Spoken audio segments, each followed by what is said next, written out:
தினமொரு வசனம். மத்தேயு 10வது அதிகாரம் 39வது வசனம்.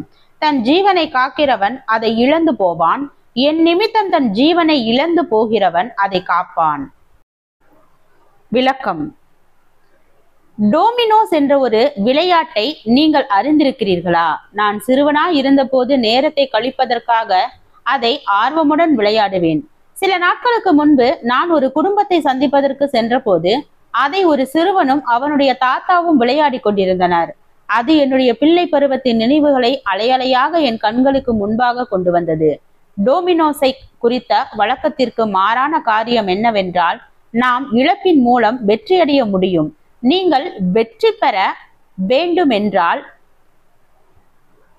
விளையாட்டில் பயன்படுத்தப்படும் கட்டைகளை நீங்கள் இழக்க நேரிடும். டோமினோஸ் என்று அழைக்கப்படும் கட்டைகள் அனைத்தையும் இழக்கும் முதல் நபர் விளையாட்டில் வெற்றி பெறுகிறார். நீங்கள் பெற்றுக்கொள்ள வேண்டுமென்றால் நீங்கள் கொடுக்க வேண்டும். நீங்கள் ஆதாயத்தை பெற வேண்டுமென்றால், நீங்கள் உயர்ந்த நிலையை அடைய வேண்டுமென்றால் நீங்கள் ஒன்றுமில்லாதவர்களாக மாற வேண்டும். கிரிக்கெட் அல்லது டென்னிஸ் போன்ற விளையாட்டுகளில் அதிகமான ரன்களை அல்லது புள்ளிகளை பெறுபவர் வெற்றி அடைகிறார். டோமினோஸில் ஒன்றுமில்லாத நிலையை பெறுபவர் வெற்றி அடைகிறார். உங்களால் முடிந்தவரை அனைத்தையும் பெற்றுக்கொள்ளுங்கள் என்பது இயற்கையான மனிதனின் சட்டமாகும். உங்களால் முடிந்தவரை அனைத்தையும் கொடுங்கள் என்பது ஆவிக்குரிய மனிதனின் சட்டமாகும். ஆவிக்குரிய மண்டலத்தில் நாம் கொடுக்கும் காரியங்கள் மட்டுமே என்றென்றுமாய் நம்மிடம் தங்குகின்றன. கிறிஸ்தவ வாழ்க்கையில் நம் உயர்வான நிலையை பெற வேண்டும் என்றால் நாம் ஒன்றுமில்லாத நிலைக்கு இறங்க வேண்டும்.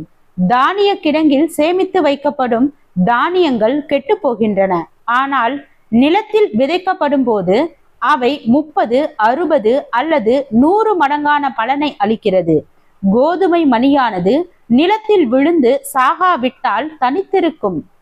இயேசு தமக்குரிய அனைத்தையும் கொடுத்தார் என்பதை நினைவில் கொள்ளுங்கள்.